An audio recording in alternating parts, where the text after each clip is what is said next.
So, Lynn, what made you want to become a nurse? I think from the time I was 10 years old, I knew I wanted to be a nurse.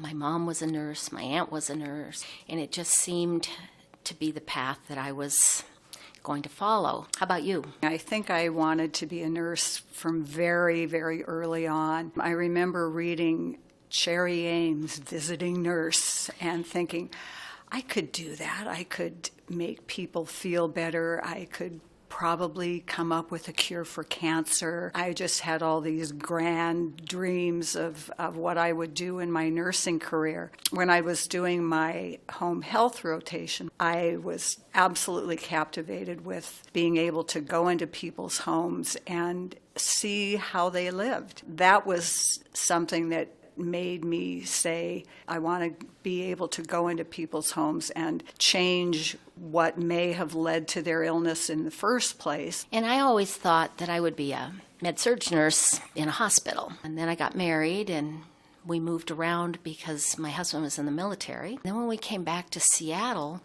I worked on the stroke rehab unit. A couple of nurse friends had made the jump into home health care and called me and said I really needed to give that a try. Once I started working in home health, I realized that was the fit I needed. It was such an honor and a gift to be welcomed into someone's home, to find something that would help them not go back to the hospital again. Even though we were hurried and harried, we still had time to talk to them and to listen to what they had to say.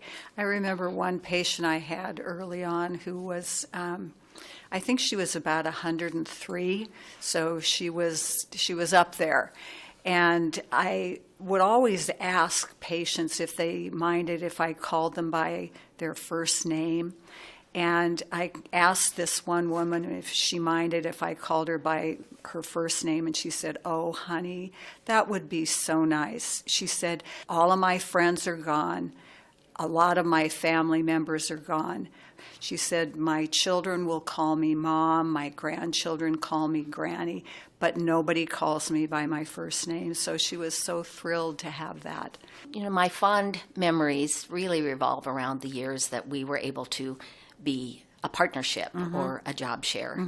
They all got two of us because I worked the beginning of the week, you worked the end of the week. We just blended really, really well. One of the big delights for me was when we were able to serve the sisters in the Carmelite Monastery. As a little girl, my mom used to take me to the 9-day novena in the summertime, and I always had a desire or a wonder, behind that screen, what do they look like? Because they were cloistered. And when we were called to go into the cloister to work with Mother Teresa, and she was 103 or 104, you know, the awe of walking behind the doors into the cloister, I had to keep my mouth shut instead of my chin on my chest. It was amazing to me as well.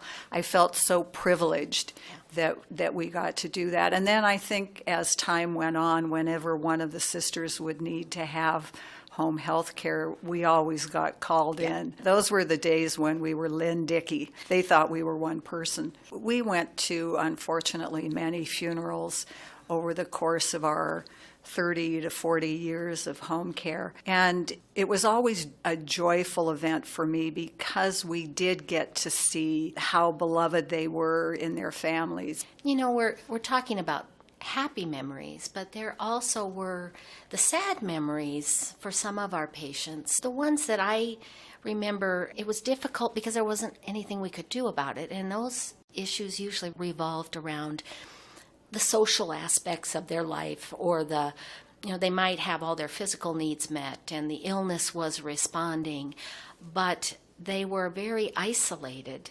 Sometimes it's because they had no one, but the ones that I remember that it hurt the most were those that had family in the area who just didn't come and didn't call. We didn't know the past history of what those relationships were, and was it difficult, was it wonderful, was it neglectful?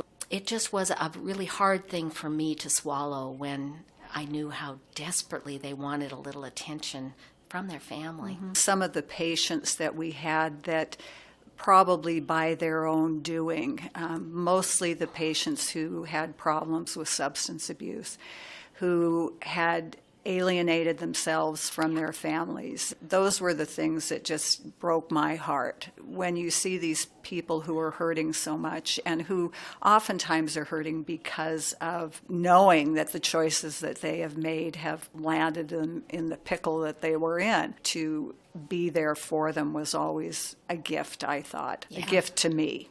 You know, I look back and home health for 35 years and you for 41 was the best career. The hours were flexible. The work was hard. It was challenging, but so rewarding. I have always said that home health never made us rich, but the gifts that I received far outweigh what I gave, and I wouldn't trade it for anything in the world.